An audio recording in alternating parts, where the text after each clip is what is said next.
ಓಂ ಶ್ರೀ ಗುರುಭ್ಯೋ ನಮಃ. ಓಂ ನಮೋ ಕಾಳಿಕಾಯೇ ನಮಃ. ವೀಕ್ಷಕರಿಗೆಲ್ಲ ಶ್ರೀ ಅಂಬಾ ಭವಾನಿ ಜ್ಯೋತಿಷ್ಯಂ ಚಾನಲ್ಗೆ ಆತ್ಮೀಯವಾದಂತಹ ಸ್ವಾಗತ. ನನ್ನ ಅನೇಕ ವೀಕ್ಷಕರು, ಗುರುಗಳೇ, ಆಕರ್ಷಣಾ ಶಕ್ತಿ ಹೆಚ್ಚಿಸಿಕೊಳ್ಳೋದಕ್ಕೆ ನಾವು ಬಯಸಿದಂತಹ ವ್ಯಕ್ತಿಗಳನ್ನು ನಮ್ಮ ಅನುಕೂಲಕ್ಕೆ ತಕ್ಕಂತೆ ಮಾಡಿಕೊಳ್ಳುವಂತಹ ಅನೇಕ ತಾಂತ್ರಿಕ ಉಪಾಯಗಳನ್ನು ಈಗಾಗಲೇ ತೋರಿಸಿದ್ದೀರಿ. ಆದರೆ ಕೆಲವೊಂದು ಉಪಾಯಗಳನ್ನು ನಾವು ಅನುಷ್ಠಾನ ಮಾಡಲು ಸಾಧ್ಯವಾಗುತ್ತಿಲ್ಲ.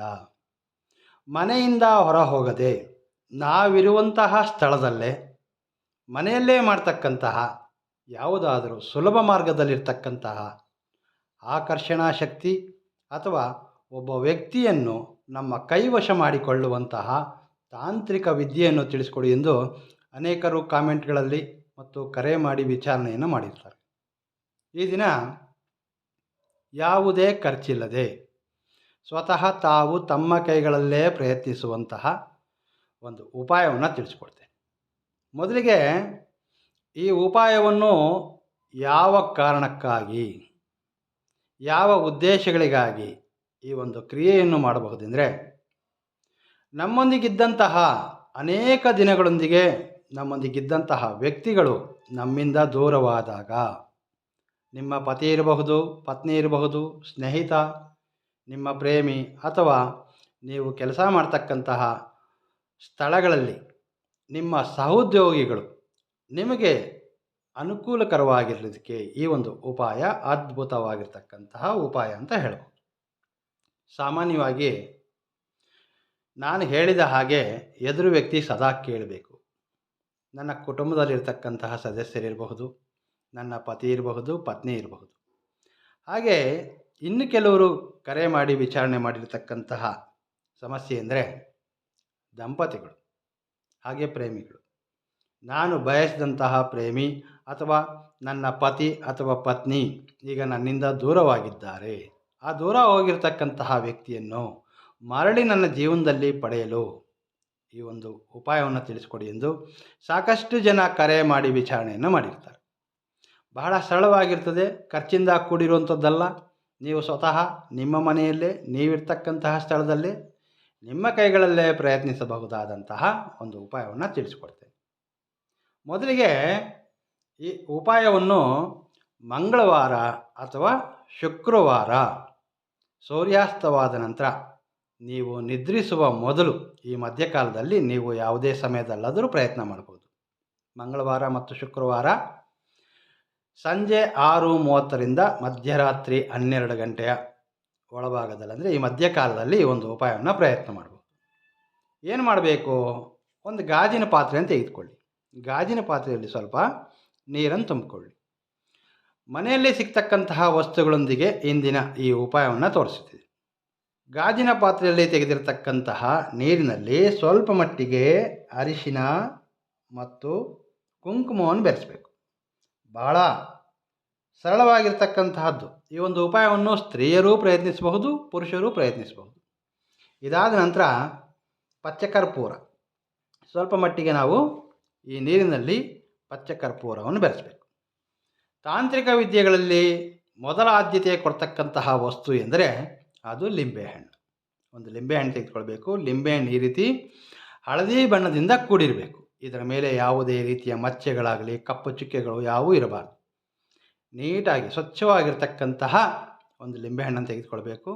ಲಿಂಬೆಹಣ್ಣನ್ನು ನಿಮ್ಮ ಬಲಗೈ ಮುಷ್ಟಿಯಲ್ಲಿಡಬೇಕು. ಈ ರೀತಿ ಲಿಂಬೆಹಣ್ಣನ್ನು ನಿಮ್ಮ ಬಲಗೈ ಮುಷ್ಟಿಯಲ್ಲಿಡಿದು ನಿಮ್ಮ ಇಷ್ಟ ದೇವತೆಯನ್ನು ಪ್ರಾರ್ಥಿಸ್ಕೊಳ್ತಾ ಈ ತಂತ್ರಕ್ಕೆ ಸಂಬಂಧಿಸಿದಂತಹ ಮಂತ್ರವನ್ನು ಜಪಿಸಬೇಕು. ಆ ಮಂತ್ರ ಯಾವುದು ಎಂದರೆ ಓಂ ಹ್ರೀಂ ಹಾಯಿಂ ಶ್ರೀಂ ಧಂ ಘಂ ಅಮುಕಂ ಮೇ ವಶ್ಯಂ ಸ್ವಾಹ. ಮಂತ್ರವನ್ನು ಇನ್ನೊಮ್ಮೆ ಹೇಳ್ತೇನೆ. ಓಂ ಹ್ರೀಂ ಐಂ ಶ್ರೀಂ ಧಂ ಘಂ ಅಮುಕಂ ಮೇ ವಶ್ಯಂ ಸ್ವಾಹ. ಈ ಮಂತ್ರವನ್ನು ಜಪಿಸುವಾಗ ಈ ಮಂತ್ರದ ಮಧ್ಯಭಾಗದಲ್ಲಿರ್ತಕ್ಕಂತಹ ಅಮುಕಂ ಎಂಬ ಪದವನ್ನು ಉಚ್ಚಾರಿಸುವಂತಿಲ್ಲ. ಅಮುಕಂ ಎಂಬ ಪದದ ಬದಲಿಗೆ ನೀವು ಬಯಸ್ತಿರ್ತಕ್ಕಂತಹ ಯಾವುದೇ ವ್ಯಕ್ತಿ ನೀವು ಯಾವ ವ್ಯಕ್ತಿಗಾಗಿ ಈ ಉಪಾಯವನ್ನು ಪ್ರಯತ್ನ ಮಾಡ್ತಿದ್ದೀರಿ, ಅಮುಕಂ ಎಂಬ ಪದದ ಬದಲಿಗೆ ವ್ಯಕ್ತಿಯ ಹೆಸರನ್ನು ಸೇರಿಸಬೇಕು. ಆ ವ್ಯಕ್ತಿ ನಿಮ್ಮ ಪತಿ ಇರಬಹುದು, ಪತ್ನಿ ಇರಬಹುದು, ಸ್ನೇಹಿತನಿರಬಹುದು.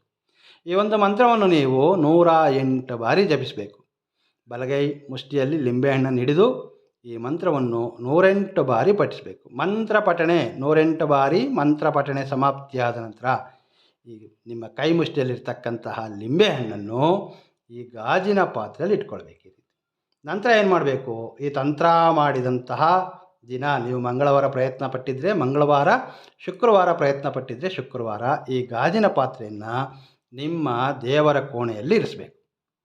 ನಂತರದ ದಿನ ಸೂರ್ಯೋದಯವಾದ ನಂತರ ಈ ಗಾಜಿನ ಪಾತ್ರೆಯಲ್ಲಿರ್ತಕ್ಕಂತಹ ಈ ನೀರಿನಲ್ಲಿ ಬೆರೆಸಿರ್ತಕ್ಕಂತಹ ಲಿಂಬೆಹಣ್ಣು ಹಾಗೆ ಪಚ್ಚೆ ಕರ್ಪೂರ ನಾವೇನು ಬೆರೆಸಿದ್ದೇವೆ ಈ ವಸ್ತುಗಳನ್ನು ತೆಗೆದುಕೊಂಡು ಹೋಗಿಬಿಟ್ಟು ಯಾವುದಾದ್ರೂ ದೇವತಾ ಮರಗಳ ಬುಡದಲ್ಲಿ ಹಾಕಿಬರಬೇಕು. ಭಾಳಷ್ಟು ಜನ ಕಾಮೆಂಟ್ಗಳಲ್ಲಿ ದೇವತಾ ಮರಗಳೆಂದರೆ ಯಾವುವು?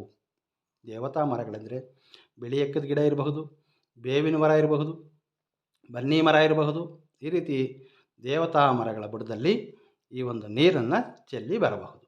ಈ ಒಂದು ಉಪಾಯವನ್ನು ಪ್ರಯತ್ನ ಮಾಡೋದ್ರಿಂದ, ಪರಿಪೂರ್ಣವಾದ ನಂಬಿಕೆಯಿಂದ ಉಪಾಯವನ್ನು ಪ್ರಯತ್ನ ಮಾಡೋದ್ರಿಂದ ನೀವು ಬಯಸಿದಂತಹ ವ್ಯಕ್ತಿಗಳು ಯಾರಾದರೆ ಈಗ ನಿಮ್ಮನ್ನು ತಿರಸ್ಕಾರ ಮಾಡ್ತಿರ್ತಾರೆ ಅಥವಾ ನಿಮ್ಮಿಂದ ದೂರ ಹೋಗಿರ್ತಕ್ಕಂತಹ, ಆಲ್ರೆಡಿ ಏನಾಗಿರ್ತದೆ ಕೆಲವು ಕುಟುಂಬಗಳಲ್ಲಿ ಪತಿಯನ್ನು ಬಿಟ್ಟು ಪತ್ನಿ ದೂರ ಹೋಗಿರಬಹುದು, ಪತ್ನಿಯನ್ನು ಬಿಟ್ಟು ಪತಿ ದೂರ ಹೋಗಿರಬಹುದು, ಪ್ರೀತಿಸಿ ಇರ್ತಕ್ಕಂತಹ ಪ್ರೇಮಿಗಳ ನಡುವೆ ಯಾವುದಾದ್ರೂ ಭಿನ್ನಾಭಿಪ್ರಾಯಗಳು ಬಂದು ಒಬ್ಬರಿಂದ ಒಬ್ಬರು ದೂರ ಆಗಿರಬಹುದು. ನಿಮ್ಮಿಂದ ದೂರ ಹೋಗಿರ್ತಕ್ಕಂತಹ ವ್ಯಕ್ತಿಗಳು ನಿಮ್ಮ ಕುಟುಂಬ ಸದಸ್ಯರಿರಬಹುದು, ನಿಮ್ಮ ಸ್ನೇಹಿತರು, ನಿಮ್ಮಿಬ್ಬರ ನಡುವೆ ಒಳ್ಳೆಯ ಬಾಂಧವ್ಯ ಅನ್ಯೋನ್ಯತೆ ಬೆಳೆಯಲಿಕ್ಕೆ, ನಿಮ್ಮಿಬ್ಬರ ನಡುವೆ ಇರತಕ್ಕಂತಹ ಒಂದು ಮಿಸ್ಅಂಡರ್ಸ್ಟ್ಯಾಂಡಿಂಗ್ಸ್ ದೂರವಾಗಿ ಇಬ್ಬರು ವ್ಯಕ್ತಿಗಳ ನಡುವೆ ಐಕ್ಯತೆ ಬೆಳೆಯೋದಕ್ಕೆ ಈ ಒಂದು ಉಪಾಯ ಅದ್ಭುತವಾಗಿರ್ತಕ್ಕಂತಹ ಉಪಾಯ. ಯಾವುದೇ ಉಪಾಯವನ್ನು ಪ್ರಯತ್ನ ಮಾಡುವಾಗ ನಾವು ಪರಿಪೂರ್ಣವಾದ ನಂಬಿಕೆಯಿಂದ ಪ್ರಯತ್ನಿಸಬೇಕು. ಯಾವುದೇ ತಾಂತ್ರಿಕ ಉಪಾಯಗಳನ್ನು, ಯಾವುದೇ ದುರಾಲೋಚನೆ ಅಥವಾ ಮನಸ್ಸಿನಲ್ಲಿ ಯಾರಿಗಾದರೂ ಸಮಸ್ಯೆ ಮಾಡಬೇಕೆಂಬ ಉದ್ದೇಶಗಳಿಗಾಗಿ ಈ ರೀತಿಯ ಉಪಾಯಗಳನ್ನು ಪ್ರಯತ್ನಿಸಬಾರದು.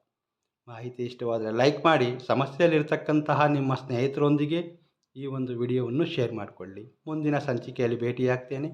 ನಮಸ್ಕಾರ. ಸರ್ವೇ ಜನೋ ಸುಖಿನೋ ಭವಂತು.